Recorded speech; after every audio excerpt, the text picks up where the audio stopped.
Hello and welcome. My name is Dharmaveri, and this is a very short introduction to reading James Joyce's Ulysses. The occasion of this video is 2022 being a centennial year of the publication of this work. 2022 is a notable year in terms of James Joyce's Ulysses. On the 2nd of February this year, we celebrated the centennial anniversary of the publication of this work and also the 140th anniversary of James Joyce's birth. On the 16th of June 2022, we mark the 118th anniversary of Bloomsday. Bloomsday is the day on which the Dublin wanderings of Leopold Bloom, Stephen Dedalus, and other minor characters take place in Ulysses. That is, fictionally, on the 16th of June 1904. On the left, you can see the entrance to the Dublin house where one of the fictional protagonists, Leopold Bloom, was born in May 1866. The address is Clanbrassil Street 52. Over the 100 years since its publication, substantial research has been conducted on the various aspects of Ulysses, both thematically and poetically. However, Ulysses remains difficult to read. It makes us adopt a flexible approach of reading, and this cannot be substituted by any interpretations or thematic summaries of the chapters. This flexible approach is exactly what I would like to show you in this video, briefly. Bloomsday is a day of wandering for Leopold Bloom and Stephen Dedalus, which day also turns into a Bloom's night of conversation, lasting up to the early hours of 17th June 1904. In addition, Bloom's night is also a night of soliloquy for Marion or Molly Bloom, the wife of Leopold Bloom, whose silent monologue ends the novel. Although often called the story of a day, Ulysses is not only a story.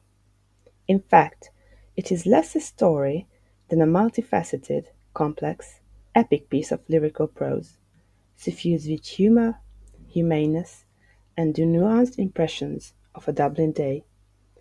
But it also reveals the personal peculiarities of a Dublin night.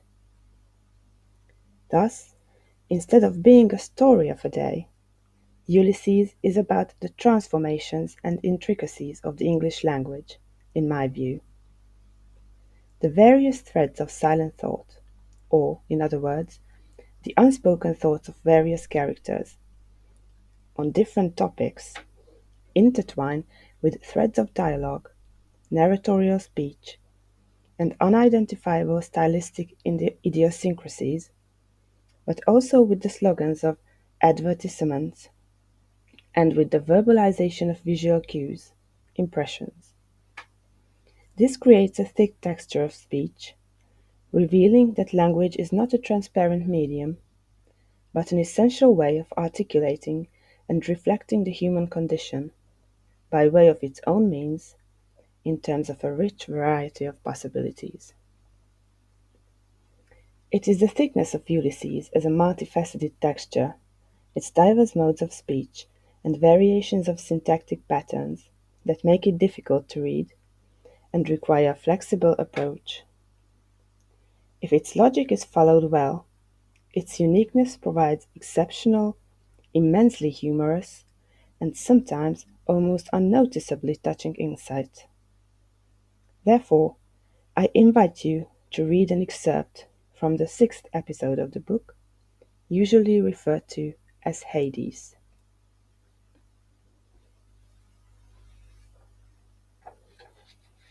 On the right, you can see a manuscript page of the so-called Circe episode, which is the 15th episode of the book, and its scene is the brothel where the hallucinatory scenes of Bloom's Night begin. In the 6th episode, referred to as Hades, thematically corresponding to the Homeric Odyssey, thoughts, conversations, and the narration constantly return to death and the dead. No wonder this is so, as Leopold Bloom and three other Dubliners, Stephen Daedalus's father Simon Daedalus, Martin Cunningham, and Jack Power, head for the underworld as they occupy the same carriage which takes them to Glasnevin Cemetery. The occasion of their travel is the funeral of their common acquaintance, Patrick Dinham. Like in other chapters, nonchalant conversation, Bloom's silent thoughts, and the narratorial exposure of the changing situation are cutting across each other, making it at times difficult to sort who sees and who speaks. In other words, or paraphrasing Gérard Genette's concepts, mood and voice, sometimes it is difficult to determine from whose point of view the words are spoken. That is, who sees, and whose manner of speech it is being spoken in, that is, who speaks.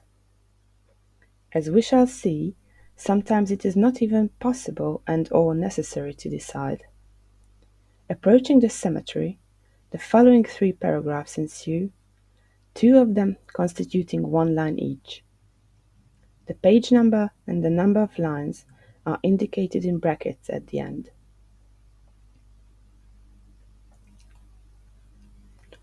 The carriage steered left for Finglas Road. The Stonecutter's Yard on the right. Last lap. Crowded on the spit of land, silent shapes appeared, white, sorrowful, holding out calm hands, knelt in grief, pointing. Fragments of shapes, hewn, in white silence, appealing. The best obtainable. Thus H. Dennany, monumental builder and sculptor. Paused. You might have observed that the sentences of the three paragraphs are varying in length and in syntactic structure.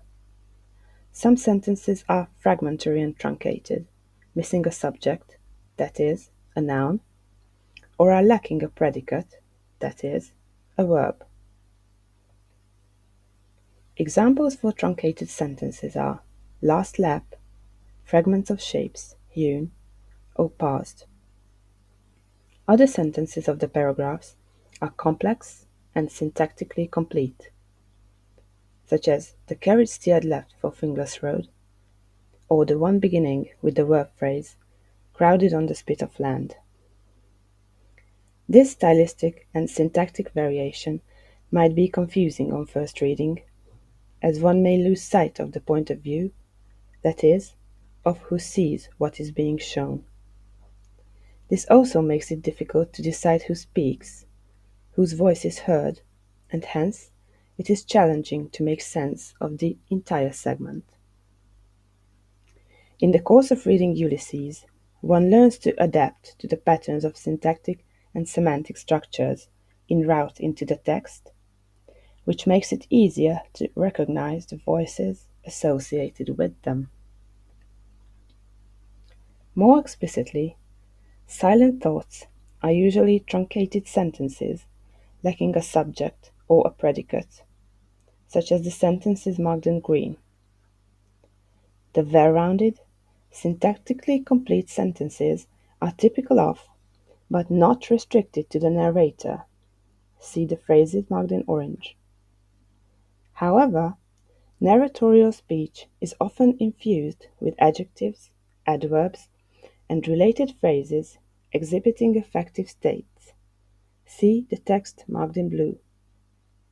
Such patterning makes the narratorial point of view blurred.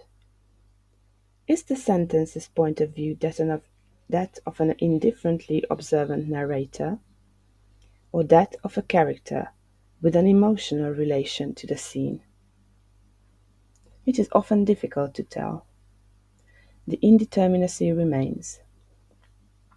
In this way, the indeterminacy of point of view or mood and the inconsistency of speech or voice allows for unattributed speech itself to come to the foreground, leaving the reader to contemplate the sense of the sentence without relating it to concepts of character or narrator. Who considers the shape sorrowful, the hand calm? Who thinks it is in grief the shapes are knelt? Is it Bloom, any of Bloom's companions, or the narrator? If the narrator was merely reporting surroundings and events, they could have indicated that shapes are white and sorrowful, like in "Silent, white, sorrowful shapes appeared," for example.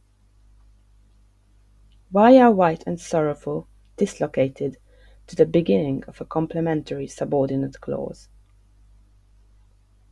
Probably because the enumeration of the attributes of shapes makes them foregrounded in a way that mere reporting would not have been able to do.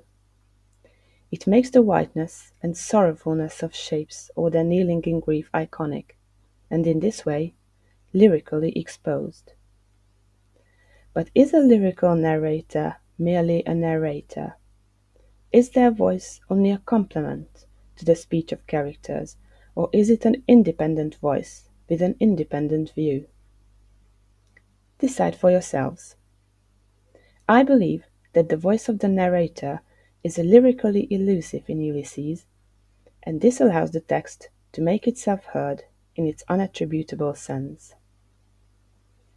All the more so, as, for example, the advertisement, probably read by Bloom on the way, offering the services of Thomas H. Denneny, is woven into the paragraph without any narratorial introduction or stylistic marker. See the text in purple. The best obtainable can even be a silent thought, with its lack of subject and predicate, but its source is definitely an advertisement. Actually, the sentence following "the best obtainable," which is "Thos H. Denneny, monumental builder and sculptor," puts the cluster of these two sentences into the context of an advertisement. Bloom is reading the advert of a monumental mason, builder, and sculptor of tombstones, which is nevertheless in a style and voice independent of characters or of the narrator. The style of the advert has to be recognized in the manner of a retrospective reading, oscillating back and forth between the two sentences, and differentiating it from other styles of the passage. From this style, the final, single-sentence paragraph departs once again, and returns to the manner of Bloom's silent thoughts, indicating that something has been passed. It remains undetermined, once again, if the verb refers to the silent shapes or to the monumental mason's shop. On the basis of this short excerpt, you can see that the text of Ulysses is incalculable, and it is exactly this feature which makes it both poetic and difficult to read. Always expect dislocations in point of view and wording, expect abrupt changes in voice and context, and don't be afraid to reread a segment for its verbal cues and associations, for its turns of thought and variations of speech, because this is the point of the work itself. To think and read flexibly, and to find the poetic sense in this richly and minutely complex epic of lyrical prose. For this short presentation, I relied on a number of sources, which you can see on the screen. The images I used originate from Wikimedia Commons and are as follows.